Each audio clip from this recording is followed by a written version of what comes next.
오늘은 예수의 나심을 예고하다라는 제목을 가지고 누가복음 1장 26절부터 38절까지 말씀을 좀 살펴봤으면 좋겠습니다. 오늘 우리 함께 나눌 말씀은 마리아에 대한 이야기예요. 마리아가 아마 여러분들 누구신지는 다 아실 겁니다. 아마 교회 생활을 잘 오래 하지 못하고 기독교를 잘 모르는 사람들이라도 마리아에 대한 이름은 들어봤을 거예요. 그만큼 마리아는 역사상 굉장히 유일하고 독보적인 존재라고 할 수 있습니다. 왜일까요? 그것은 하나님의 아들이신 예수님을 잉태하셨기 때문이에요. 그래서 마리아는 예수님을 잉태하신 예수님의 어머니로서 굉장히 독특한 인물이라고 우리가 할 수 있습니다. 그렇다면 마리아의 이야기가 우리와 무관한 이야기일까요? 그렇지만 않은 것 같아요.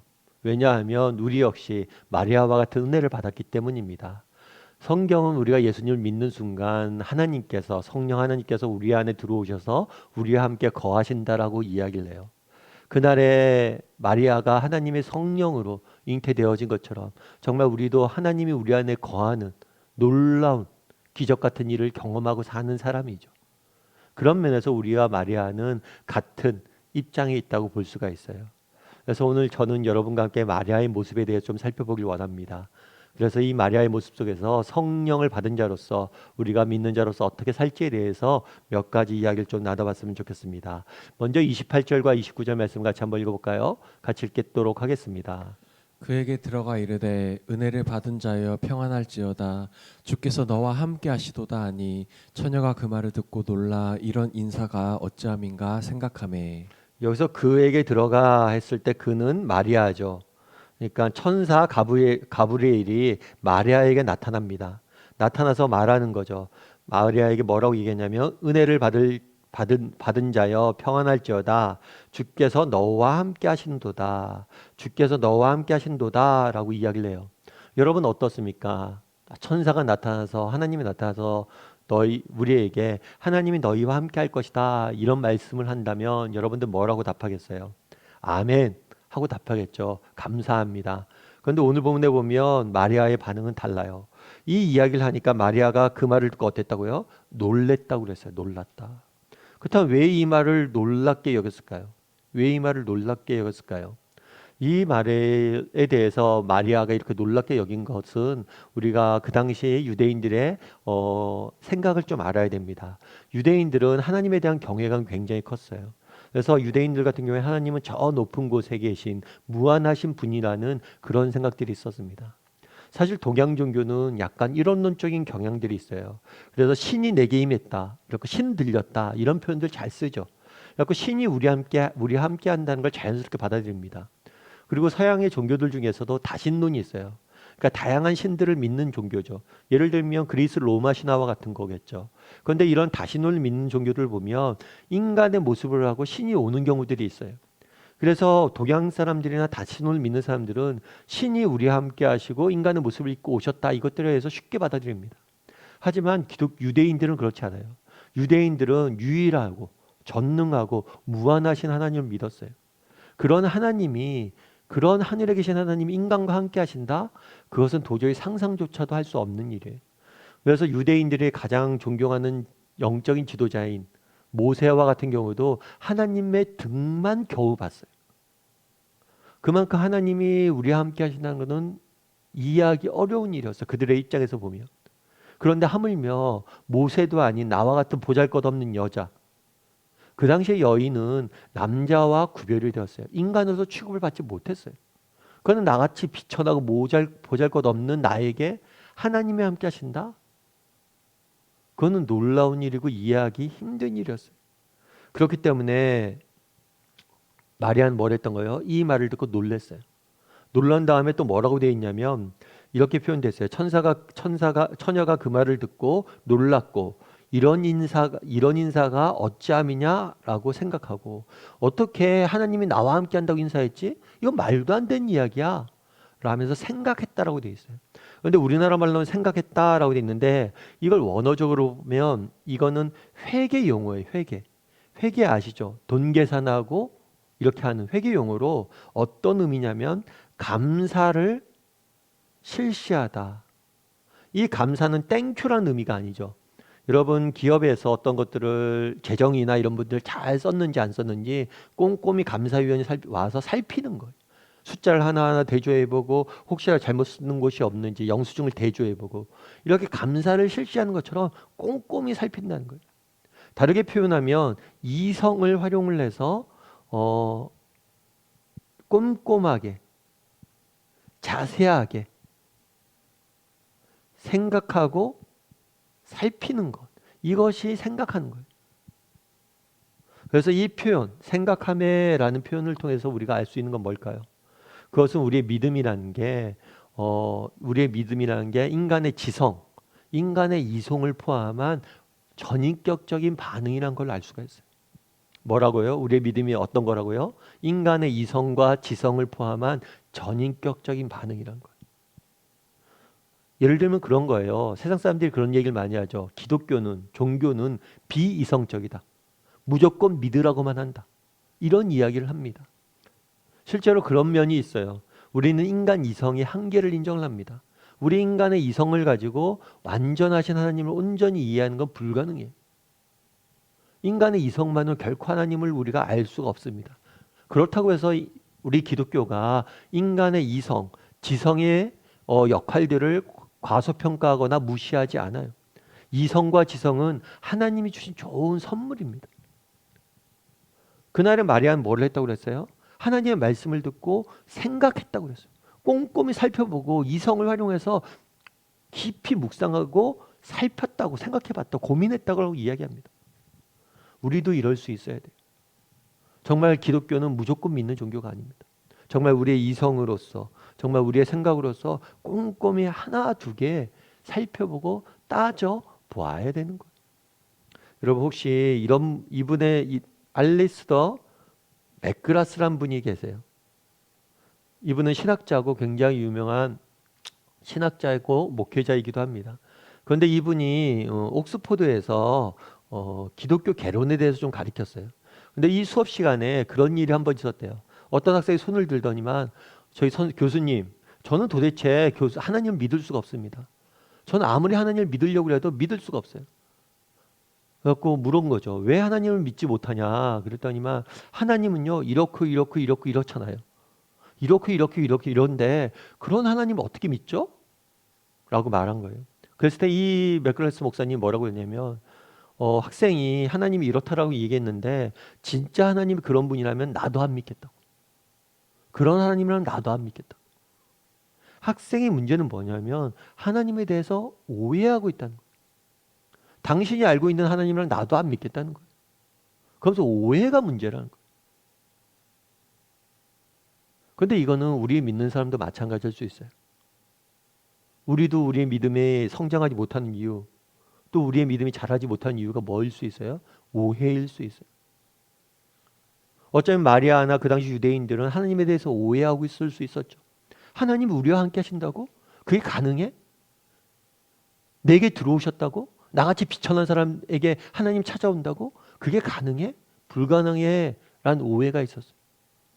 그런데 하나님이 나타나서 말씀하시자 혹시라도 내가 오해한 것은 아닌가? 우리는 잘못한 것은 아닌가? 진지하게 고민하고 살폈던 것. 우리도 마찬가지입니다.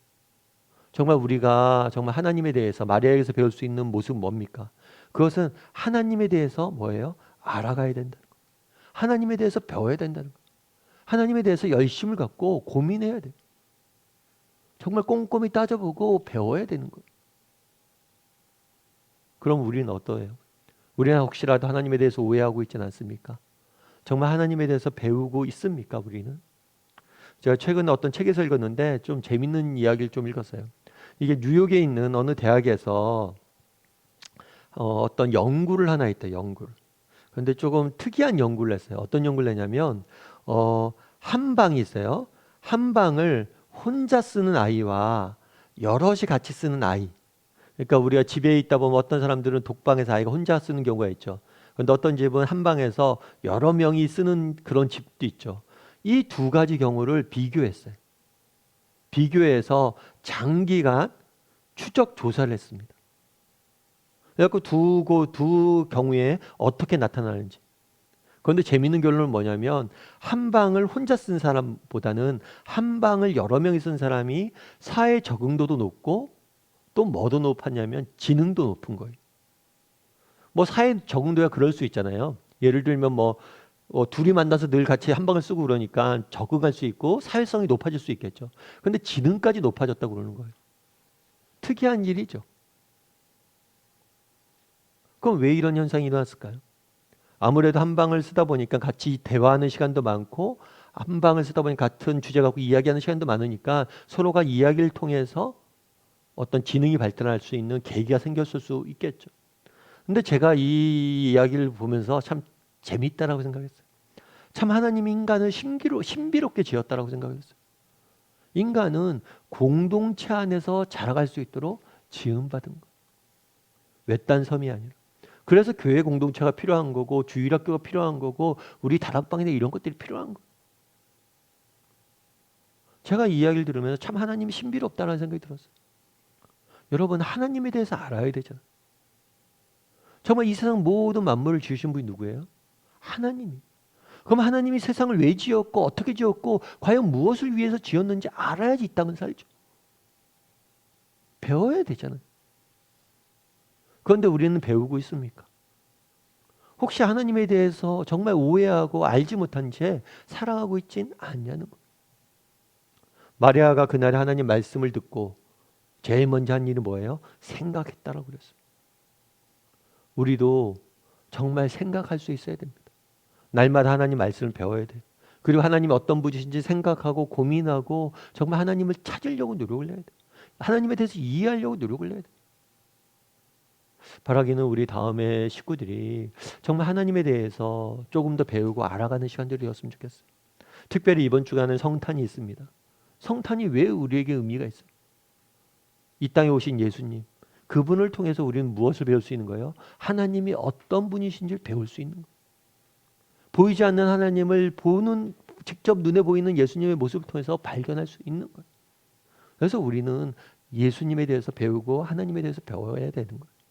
바라기는 우리 다음의 식구들이 정말 마리아가 그랬던 것처럼 정말 하나님에 대해서 배우고 하나님을 알아가고 혹시라도 내가 하나님에 대해서 오해하고 있지 않은지 돌아보고 정말 하나님을 찾고 만날 수 있는 저와 여러분이 되기를 주님의 이름으로 소원합니다.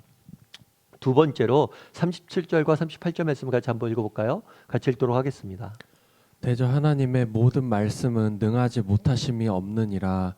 마리아가 이르되 주의 여종이오니 말씀대로 내게 이루어지이다 하매 천사가 떠나가니라. 마리아에게 나타나서 그런 얘기했어요. 내가 너와 함께하길 하나님이 너와 함께할 것이다. 이런 인사를 왜 했지? 라고 고민했어요. 그 다음에 하나님께서 천사가 이야기를 합니다. 뭐냐면 네가 하나님의 아들 예수를 네가 잉태하게 될 것이다. 이 말을 들은 마리아의 심정은 어땠을까요? 마리아는 이 말을 도저히 이해할 수가 없겠죠.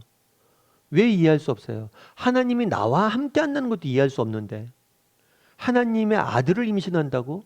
이건 역사상 경험상 한 번도 없는 일이잖아요. 성경에도 이런 이야기가 나온 적이 없는 거죠. 단 한 번도 있었던 일이 없는 거예요. 그러니까 이해할 수 있었겠어요? 이해할 수 없었겠죠. 경험적으로도 알 수 있는 이야기가 아니에요. 그런데 오늘 보면 되게 재밌어요. 뭐라고 표현하냐면 마리아가 말씀대로 내게 이루어지리다. 정말 내가 이해할 수 없고 받아들일 수 없는 말씀을 했어요. 그런데 그 말씀대로 내게 이루어질 것이다. 이 말을 표현하면 이런 표현이겠죠. 순종하겠습니다. 제가 말씀대로 이루어질 것을 믿겠습니다. 믿고 순종하겠다 라고 고백을 하는 모습들을 보게 됩니다. 여기서 알 수 있는 것은 뭘까요? 앞서 이야기했던 것처럼 우리의 믿음은 뭐가 필요해요? 지성과 이성이 필요합니다. 그런데 이것만 있어서는 안 돼요. 또 뭐가 있어야 돼요? 의지가 있어야 돼요. 의지. 내가 순종하겠다는 의지가 있어야 돼요. 특별히 오늘 마리아는 어떤 경우에 이렇게 순종하기로 한 거예요? 자기가 다 이해할 수 없을 때, 자기가 다 받아들일 수 없을 때 순종하고 따르기로 한 거죠. 우리도 마찬가지가 아닐까 싶어요. 여러분, 이 땅을 우리가 살아가잖아요. 여러분, 이 땅을 우리가 살아가는데 여러분의 삶을 다 이해하세요? 세상에 왜 이런 일들이 있는지 이해가 되세요? 왜 내게 이런 일들이 임했는지 이해가 되세요? 내 삶이 왜 그런지 이해가 되세요? 정말 나는 세상이 이해가 됩니다. 내 인생이 이해가 되고 나는 모든 것들을 다 알겠습니다. 그 사람은 행복한 사람이에요. 정말 그만한 복이 없습니다. 그런데 목사인 저도 잘 이해가 안 돼요. 정말 세상이 왜 이런지도 이해도 안 되고 내 삶 가운데 왜 이런 일들이 일어나는지도 이해가 안 돼요. 코로나도 마찬가지죠.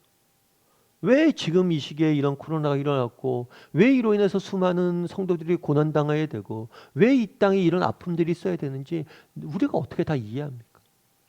이해가 안 돼요. 그런데 우리가 이렇게 이해 안 되는 상황들을 만났을 때 아니 우리 인생 자체가 이해가 안 되잖아요. 그럴 때 두 가지 선택의 기로가 있어요. 하나는 뭐냐면 마리아처럼 이해가 안 되지만 하나님을 믿고 신뢰하고 믿음의 길을 걸어가기 결단하든가 아니면 여전히 뭐 하는 거예요? 의심의 영역에 머물러 있든가. 정말 우리가 이 땅을 살다 보면 이해가 되지 않습니다. 아니 삶 자체가 이해가 되지 않아요. 그럼 우리에게 두 가지 선택권이 있어요. 그건 뭐냐면 여전히 의심의 영역에 머물러 있든가 아니면 하나님을 믿기로 선택하든가. 마리아는 뭘 하기로 선택한 거예요? 하나님을 믿기로 선택한 거예요. 정말 말도 안 되는 얘기를 하나님이 하셨지만 그걸 믿기로 선택한 거예요.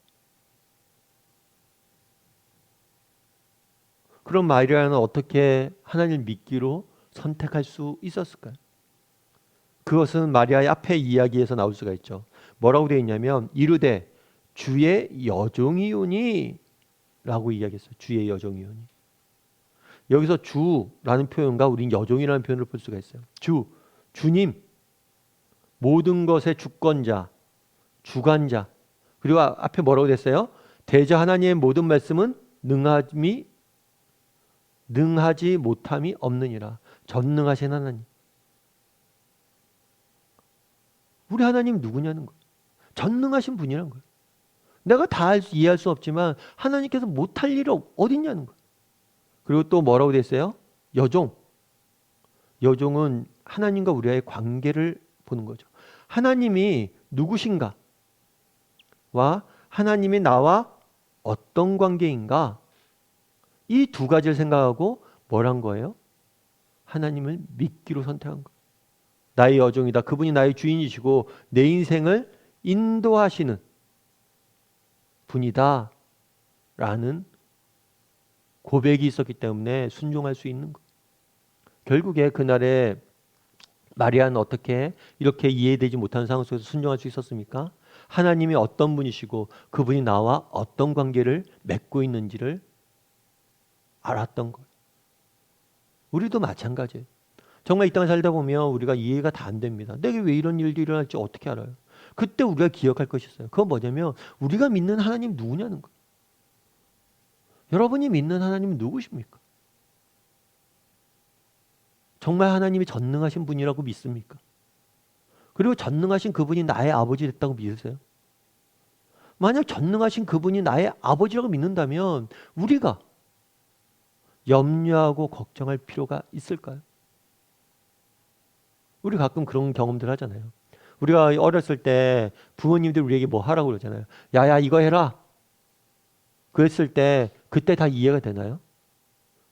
여러분은 다 이해가 되셨어요? 그럼 여러분이 굉장히 착하고 바른 학생이겠죠. 저는 이해가 안 됐어요. 어렸을 때. 왜 엄마 맨날 이런 거 시키라고 그러지? 엄마 왜 맨날 이런 얘기하지? 그래서 안 했던 것도 많아요. 그건 나중에 자라보니까 알겠더라고요. 그때 왜 그런 걸 시켰는지. 내가 그때 안 했던 게 얼마나 어리석었던 일인지. 정말 우리에게 어떤 말씀을 하고 이런 상황들 허락하신 분이 누구냐는 거예요. 그분이 누구예요? 전능하신 하나님이시고 또한 뭐예요? 우리 아버지 되신다는 거예요. 성탄이 왜 중요해요? 여러분 이번 주에 성탄에서 우리가 함께 기뻐하자 감사하자 이야기합니다. 왜 성탄이 중요하냐는 거예요. 성탄을 통해서 우리는 무엇을 보는 거예요? 하나님이 그 아들을 하나밖에 없는 그 아들을 우리를 위해서 아낌없이 주셨다는 거예요.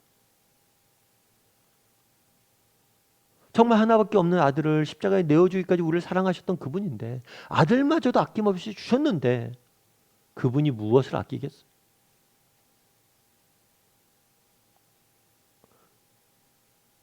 우리의 믿음은 무엇입니까? 정말 우리는 이성과 지성을 활용해서 하나님을 배우려고 노력해야 돼요. 뿐만 아니라 때로는 이해할 수 없는 상황 속에서 뭘 해야 돼요? 하나님을 신뢰할 수 있어야 됩니다. 어떻게 신뢰할 수 있어요? 하나님이 누구시며 그분이 나에게 어떤 분이신지를 돌아봐야 돼요. 그랬을 때 우리는 신뢰할 수 있는 거예요. 다 이해하지 못하면 신뢰할 수 있는 거예요. 코로나로 인해서 힘들죠. 그럼에도 불구하고 우리는 믿음이 있어요. 어떤 믿음이 있어요? 하나님께 특별한 목적과 계획을 가지고 이것들을 허락하셨을 것이다.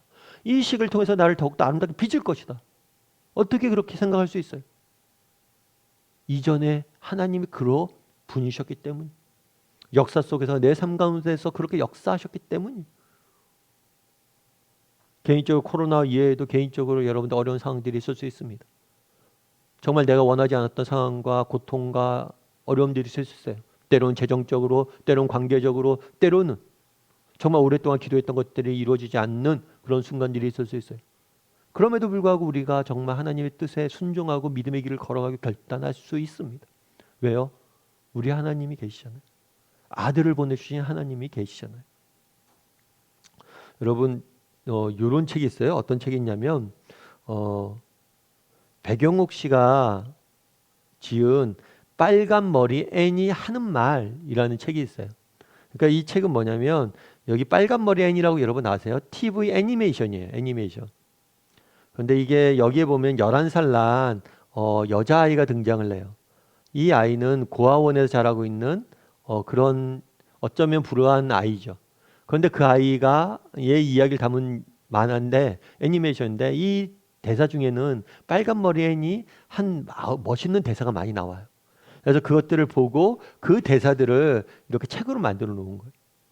그런데 이 사람이 이 빨간 머리 애니라는 책을 쓰게 된 계기가 있어요. 그 계기에 대해서 뭐라고 얘기하냐면 이렇게 이야기해요. 오래전 침대에 누워 천장 무늬를 하염없이 바라보고 있었다. 나는 지쳐 있었다. 인간관계에 실패했고 소설가가 되겠다는 오랜 꿈에서 멀어졌고 결국 회사에 사표를 냈다. 버튼 하나 누를 힘이 없었지만 빨간 머리 앤 애니메이션 시리즈를 봤다. 이 사람이 이 책을 어떻게 쓰게 됐냐면 지쳐 있었다는 거예요. 침대에 누워서 아무것도 할 힘이 없었다는 거예요. 인간관계에 실패했고 소설가가 되겠다는 꿈도 있었는데 그것도 멀어졌고 그 꿈이 이루어지지 못하겠구나 이런 생각이 들었고 또 회사도 사표를 낼 수밖에 없었던 상황이에요. 그러니까 뭐 아무튼 되는 일이 없는 거죠. 아무런 소망이 없는 거죠. 그래서 누워서 했던 게 뭐냐면 침대에 누워서 그냥 우연치 않게 이 빨간 머리 앤이라는 만화를 본 거예요. 근데 이 만화에 이런 대사가 나왔대요. 어떤 대사가 나왔냐면 이런 대사가 나왔어요. 엘리자가 말했어요. 세상은 생각대로 되지 않는다고. 하지만 생각대로 되지 않는다는 건 정말 멋져요. 생각지도 못한 일들이 일어나는 걸요. 이 이야기를 듣고 이 장면을 보고 딱 마음의 울림이 있었던 거예요. 우리는 생각대로 되지 않으냐 안 됐다고 내 계획대로 되지 않았다고 실망하잖아요. 그런데 그렇지 않다는 거예요. 얼마나 신나는 일인 거예요. 내가 생각한 것 이상을 경험하게 되는 거니까. 생각지도 못한 일이 내 삶에 임하는 거니까 얼마나 신나네요. 참 이 책을 제가 요 이야기 읽으면서 야 이런 고백이 우리 믿는 사람들의 고백이 됐으면 좋겠다. 우리가 다 이해할 수 없잖아요. 내 생각대로 내 기대대로 안 되잖아요. 그런데 그렇게 생각할 수 있는 거죠. 야 내 생각대로 다 이해할 수 없는 게 너무 신나. 내가 인생을 다 이해할 수 없는 게 너무 신나. 내 계획대로 생각된 게 되는 게 되지 않는 게 너무 신나. 왜? 하나님은 더 큰 계획이 있잖아. 하나님은 내 생각을 뛰어넘는 분이잖아. 야 이제 하나님이 내 삶 가운데 일하는구나. 더 멋진 일들 내게 허락하셨구나.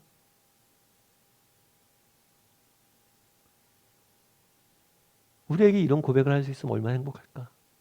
물론 저도 자신은 없어요. 그럼에도 불구하고 이런 고백을 하기 위해서 노력하는 거죠. 정말 하나님이 어떤 분이신지 돌아보고 정말 그분이 날 위해서 무엇을 하는지 돌아보고 정말 이해할 수 없는 상황 속에서 뭘 하는 거예요? 신뢰하기를 결단하는 거. 바라기는 우리 다음의 식구들이 마리아처럼 고백할 수 있는 사람이 되었으면 좋겠습니다. 주의 말씀대로 되리이다. 하나님, 제가 지금 다 이해할 수 없습니다. 제가 지금 다 알 수 없고요. 다 수용할 수 없어요. 하지만 하나님 믿고 가겠습니다. 하나님을 신뢰하겠습니다. 정말 이렇게 고백했을 때 하나님께서 정말 우리 인생을 정말 우리의 생각했던 것 이상으로 아름답게 빚어가시리라 믿습니다. 그런 신뢰의 길을, 믿음의 길을 걸어가는 저와 여러분이 되기를 주님의 이름으로 소원합니다. 마지막으로 46절부터 48절까지 말씀을 같이 한번 읽어볼까요? 같이 읽겠습니다. 마리아가 이르되 내 영혼이 주를 찬양하며 내 마음이 하나님 내 구주를 기뻐하였음은 그의 여종의 비천함을 돌보셨음이라. 보라 이제 후로는 만세에 나를 복이 있다 일컬으리로다. 마리아가 오늘 본문에 보면 이렇게 되잖아요. 처음에 이해하기 위해서 노력을 했어요. 이성을 통해서, 지성을 통해서. 그 다음에 뭘 했어요? 수용하기로 결정을 했어요. 의지적으로 다 이해할 수 없지만. 그 다음에 수용을 하기로 결정을 했고 또 뭘 한 거예요? 어디 단계까지 난 거예요? 다음에 보면 찬양을 하고 있어요. 찬양. 찬양을 하는데 이 찬양의 특징은 뭐냐면 미리 찬양하는 거예요. 모든 일이 끝난 다음에 찬양하는 게 아니라 지금 이 순간에 찬양하는 거예요. 미리. 그렇다면 마리아는 어떻게 이렇게 찬양할 수 있는 단계까지 갈 수 있을까요? 마리아가 찬양한 이유는 뭘까요? 뭐라고 되어 있냐면 하나님 내 마음이 내 구주를 기뻐했다. 기뻐했어요. 정말 기쁨이 있어 하나님 찬양을 했죠. 그런데 이 기뻐함은 뭐 때문에? 그의 여종의 비천함을 그가 뭐 했다고요? 돌보셨다. 하나님, 여종은 나예요. 나. 마리아. 마리아 자신의 비천함을 하나님 뭘 하셨다? 돌보셨다. 이것에 대한 확신이 있었던 거예요. 어떤 확신이 있었던 거예요? 하나님이 날 돌보실 것이라. 하나님께서 나를 돌보실 거란 그런 확신이 있었던 거예요. 마리아는 그 확신을 갖고 뭘 한 거예요? 미리 찬양한 거예요. 앞으로 내 인생을 돌보실 것이다 라는 확신을 가지고 찬양하는 거예요. 사실 그리스도인의 삶이 순탄치만 않아요. 우리 삶을 살다 보면 인생 역경과 어려움들이 있습니다. 마리아도 마찬가지예요. 마리아가 그날 우리는 이게 아름다운 얘기잖아요. 하나님의 아들을 잉태했다는 거. 그러면 어떻게 그게 가능하지? 진짜 하나님의 놀라운 능력이다. 그리고 마리아 하면 우리가 아는 마리아의 모습 어때요? 되게 멋들어진 온화한 얼굴을 하고 있는 되게 어떤 자상한 어머니 상이죠. 하지만 이 이야기를 들었을 때가 15살 소녀였어요. 게다가 이 이야기는 굉장히 위험한 이야기예요. 왜냐하면 마리아가 어느 날 갑자기 임신을 했어요. 약혼녀도 있었어요. 그런데 이 아이가 뭐예요? 약혼녀의 아이가 아니에요. 그럼 사람들이 너 왜 갑자기 임신했어? 성령님이 임신했어. 하나님의 아들을 내가 임신했어. 이 말을 누가 믿어주겠어요? 그리고 결혼하지 않은 처녀가 아이를 임신했다는 것은 그 당시에 공동체 사회에서 뭐예요? 굉장히 모욕적인 일이고 굉장히 큰 중범죄로 여겨졌어요. 결혼에 파혼도 할 수 있고 공동체에서 쫓겨날 수도 있고 굉장히 위험스러운 상황이에요. 그럼에도 불구하고 마리아는 어떤 생각이 있었어요? 순종하기 결단했죠. 결단했던 이유는 뭐예요? 하나님께서 뭘 하실 것이다? 나를 돌보실 것이다. 이런 확신이 있었던 거예요. 그런데 오늘 본문에 재밌죠. 표현이 뭐예요? 여종의 뭘 표현했다고요? 비천함을 돌보셨다. 아까 처음에 이야기했죠. 하나님이 너와 함께 할 것이다. 어떻게 하나님이 나와 함께 합니까? 나같이 비천하고 천하고 정말 보잘것없는 사람한테 어떻게 하나님이 임합니까? 이렇게 이야기했어요. 그런데 이 비천함을 돌보셨다. 그런데 지금 어떻게 됐어요? 마리아가 그날 그렇게 고백했잖아요. 그의 여종이 하나님이 나의 비천함을 돌보셨다. 그런데 지금 어떻게 됐어요? 마리아는 역사상 가장 독보적인 인물이 됐죠. 정말 믿지 않는 사람도 누구나 알아요? 마리아는 알아요. 인류 역사에서 마리아를 모르는 사람이 없을 정도로 마리아는 유명인이 된 거죠. 오늘 본문의 표현대로. 비천함을 돌봤다고 그랬잖아요. 가장 비천하다고 자기가 비천하고 보잘것없는 존재라고 생각했는데 하나님께서 그를 뭐예요? 가장 높은 자리로 인도해 주셨죠. 마리아는 그날에 하나님을 어떻게 찬양할 수 있었어요? 소망이 있었기 때문에 찬양했던 거예요. 어떤 소망이에요? 야, 나같이 비천한 사람, 비천한 인생에 누가 들어오신 거예요? 하나님이 들어오신 거예요. 내 인생 가운데 하나님이 오신 거예요. 그것만으로도 소망에 차서 하나님을 찬양하고 있는 모습을 우리는 보게 되는 거예요. 우리도 마찬가지예요. 여러분, 성탄절입니다. 성탄절이 왜 우리에게 의미가 있어요? 하늘에 계신 하나님께서 이 땅에 오셨다는 거예요. 하늘에 계신 하나님께서 객관적으로 추상적으로 이 땅에 오신 게 아니라 내 삶 가운데 들어오셨다는 거예요. 그분이 내게 임했다는 거예요.